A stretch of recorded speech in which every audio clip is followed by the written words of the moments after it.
Bonjour à tous, aujourd'hui on va réaliser un petit test basé sur une histoire vraie, à savoir la tentative d'assassinat dont a été victime Teddy Roosevelt alors qu'il était candidat à l'élection présidentielle de 1912, juste avant un discours à Milwaukee. Quelqu'un lui a tiré dessus à environ 1,50 m de distance avec un revolver en 38 spécial. Alors la balle a traversé sa veste, un manuscrit de 50 pages qu'il avait dans la poche, son étui à lunettes, et elle a été logée dans ses côtes. Alors il a ouvert sa veste, le public a vu sa chemise couverte de sang, il a toussé dans sa main voir s'il crachait du sang, et comme c'était pas le cas, il a continué son discours pendant 1h20, ça l'a pas inquiété plus que ça, et d'ailleurs la balle est restée dans ses côtes à vie. Donc on va essayer de reproduire la même chose avec une Meat-Target, un revolver en 38 spécial, 50 pages de papier, un étui à lunettes, et ensuite on va moderniser un petit peu le test avec des portefeuilles, des téléphones portables, etc. Donc on a la Meat-Target ancienne génération, on va lui mettre 2 épaisseurs de t-shirt. Là j'ai ma bonne vieille veste du thrift store, dans laquelle je vais passer le manuscrit de 50 pages et l'étui à lunettes, qui vient du même endroit.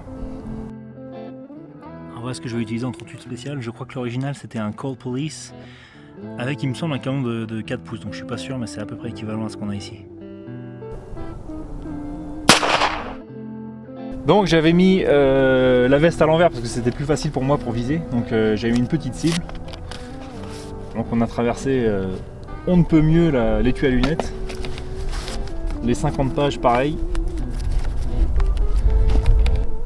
On a un autre trou dans la peau, la pastèque est intacte donc c'est bon signe. Et qu'est-ce qu'on a? Notre projectile, on va aller le récupérer. Voilà à quoi ça ressemble, donc on voit qu'on a quand même très peu de déformation. Bon, Teddy a eu de la chance de se faire tirer dessus au 38 spécial, on va voir ce que ça donne avec un pistolet un petit peu plus gros, donc j'ai sorti le 1911. C'est légèrement anachronique puisque le 1911 a été disponible pour les civils à partir de 1913 ou 14, mais on va tester donc en 45 ACP FMJ.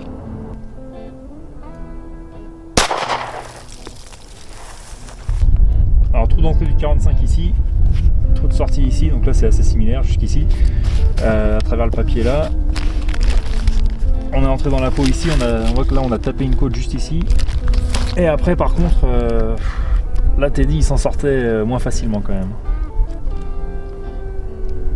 Bon, je pense que vous n'êtes pas nombreux à vous balader avec un étui à lunettes et un manuscrit de 50 pages dans vos poches, donc on va moderniser un petit peu le test. Là on a une superbe reproduction d'une jambe humaine avec un bidon d'eau, une poche de pantalon dans laquelle je vais mettre un téléphone portable, et on va commencer à la 22 long rifle. 22 long rifle. Bon, ça coule pas mal. Voilà l'état dans lequel est notre téléphone. Et on a trou d'entrée et trou de sortie, mine de rien. Donc on va réessayer avec un portefeuille derrière le téléphone. Bon, même à la 22 long rifle, on n'est pas protégé par son téléphone. On va réessayer avec un superbe portefeuille dans lequel j'ai mis des vieilles cartes de crédit, des trucs et quelques pièces de monnaie. On va recommencer avec la 22 long rifle.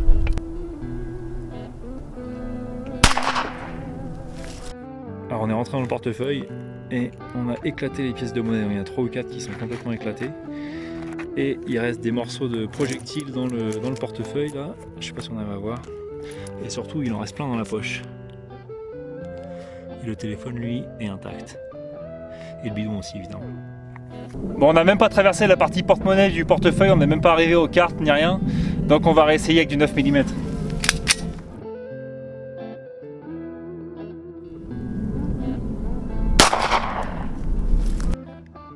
Bon, on a encore éclaté tous nos pesos mexicains, et cette fois on a carrément la chemise de la balle qui est restée dans le portefeuille. Et là on a été un petit peu plus loin par contre, on a éclaté nos cartes de crédit ainsi que nos cartes de fidélité. Et voilà l'état du téléphone, mais ça ne l'a pas traversé. Donc le bidon encore une fois est intact. Bon, si par miracle vous vous faites tirer dessus dans la poche et que ça tape votre tas de pesos mexicains et que vous avez votre téléphone derrière, vous êtes bon. Donc on va essayer sans les pièces avec un nouveau téléphone.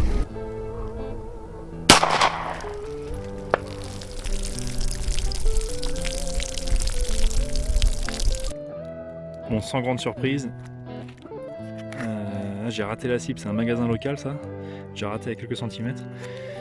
Voilà l'état du téléphone. Un bon vieux Samsung d'époque. Il reste un petit bout de balle dedans. Et là par contre je suis assez impressionné par l'énergie qui est restée dans le projectile. Le bidon est complètement éclaté. Encore une fois il reste pas mal de bouts de projectile dedans.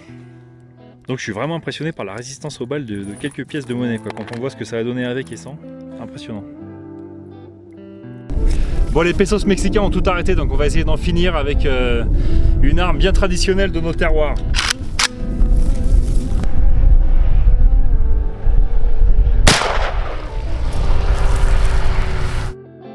Bon, mission accomplie pour l'AK, on a tout traversé. Donc ça c'était le 9 mm, ça c'est le 7,62 par 39. On a encore ravagé quelques pièces. Et voilà un petit peu les dégâts. Bon, puisqu'on a 4 téléphones, on va voir si 4 téléphones ça résiste à du 9 mm.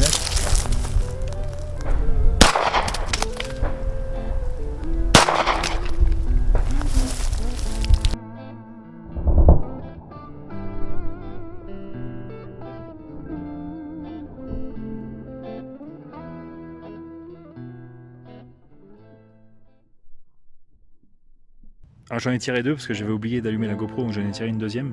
La première a été arrêtée et la deuxième a tout traversé.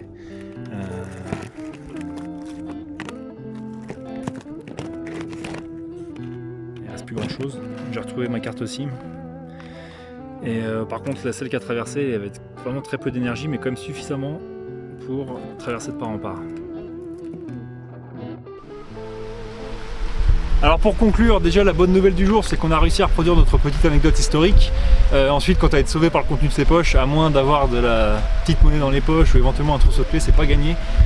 On a vu quand même qu'en 22 longs rifles, ça fait pas mal ralentir le projectile, il n'y avait pas beaucoup de dégâts dans le bidon d'eau, mais le mieux c'est encore d'éviter. Donc sur ce, merci d'avoir regardé la vidéo jusque là et je vous dis à la prochaine. Caméra qui se plante dans les... qui se plante dans les vis, ça tourne.